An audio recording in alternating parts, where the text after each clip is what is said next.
Hello, my name's Masie, and this is a special YouTube Mission Possible briefing for my colleagues at Champlain College.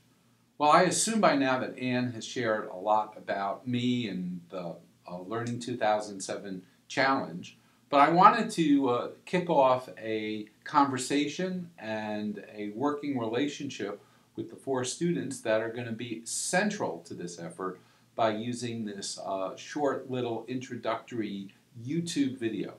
I'm actually sitting right now in my Flash studio here in Saratoga Springs and recording this on a new iMac, and we'll click and post it in just a couple of minutes. What I'd like to do is share with you a little bit about how the Gaming for Learning experiment that you're going to be an integral part of is going to work.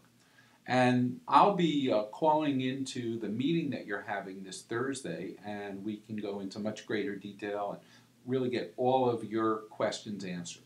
But let me try to put it into my own words what it is that we're asking of you. In just a couple of days, on October 21st in Orlando, we're going to assemble 2,000 professionals from around the world. Now, who are these people? They are all folks who are directors or senior members of learning departments in major corporations, associations, and government agencies from across the world. You've got the director of training for McDonald's, the director of learning for Disney. You have people coming from Apple and Google and Microsoft and Intel. We've got people coming from the Central Intelligence Agency, from the United States Department of Defense, from the BBC, from British Airways, from Asia, Australia, South America, and the like. And it's a very high energy, fun 3.5 days. And you're going to be a big part of that high energy and fun. Now, what our assumption is that we can take 4 smart, energetic, and even slightly competitive students from Champlain, and that we can give you an assignment, and that over about 3.5 days in front of 2,000 people, you're going to create something exciting. Now, what is it that we're going to ask you to create? We're using the phrase gamelets. Now, what's a gamelet? Think about it as a moderately short game experience focused on a specific learning objective. Now, a gamelet might have a playtime of 3, 5, 8, 12 minutes. We're not asking you, particularly in this short duration, to build something that has lots of levels or goes on forever. Although obviously somebody who gets into it, or if the challenge level is high enough, it might take them longer to do that.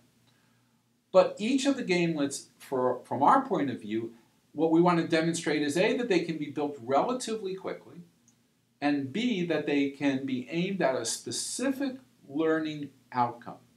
Now, you're the game folks, and I'm going to provide you with a panel of experts who are going to help target your specific objective and are going to be able to work with you on making sure that it achieves a very specific learning outcome, whether it be a knowledge or comprehension or awareness outcome.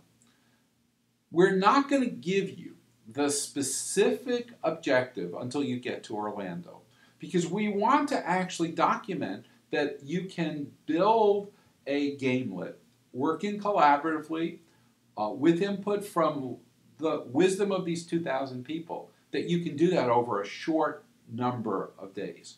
I will tell you the general domains that we're going to be looking at.